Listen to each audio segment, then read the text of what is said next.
we all talk about the pyramids and how could they have possibly built it? How did they do it so many years ago?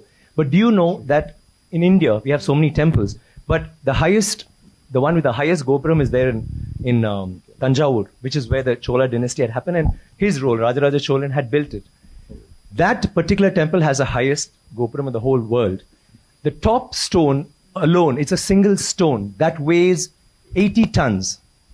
80 tons, not 1 ton or 2 tons. And how did they do it? But do we know that? We all go to the pyramids, we go see the Leaning Tower of Pisa. Someone said something very nicely. He said, we are actually appreciating a building that doesn't stand. It's falling over and wow, let's take a picture, let's take a selfie, and we're getting excited. But we have temples today that stand and they didn't use plaster. Do you know that for this particular stone, they had to use a ramp, which was 6 kilometers long, which was pulled by bulls, elephants, and people.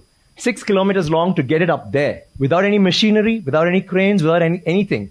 And they didn't have plaster. It's withstood 6 earthquakes. You know what happens when an earthquake comes? Without plaster. What they have done is they have an outer wall. Then inside that, they have a corridor of 6 feet, which is an open, just a corridor. And then they have another structure inside, which goes all the way to the top, which is why they can withstand earthquakes, which is why they stood so long. So these are all things that we need to know about. This particular king has built 5,000 dams in his time, and he's made a water management ministry in that time. He's had elections for the village leaders. He's asked them to name cities after women. Why should it only be men? Why can't it be named after a queen? And they've had hospitals, free hospitals, and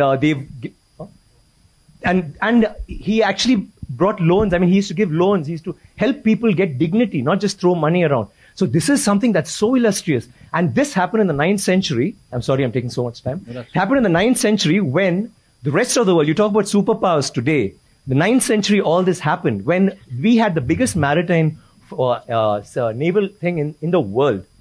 And it went all the way to Bali, all the way to Malaysia, and went till we sent emissaries to China. And you know what was the superpower doing then? America hadn't been discovered by Columbus till 500 years later. So think about our culture, think about how advanced we were. We need to be proud of this. It's nothing to do with North India, South India, West India, East India. It is, we are Indians. And we need to feel proud about that.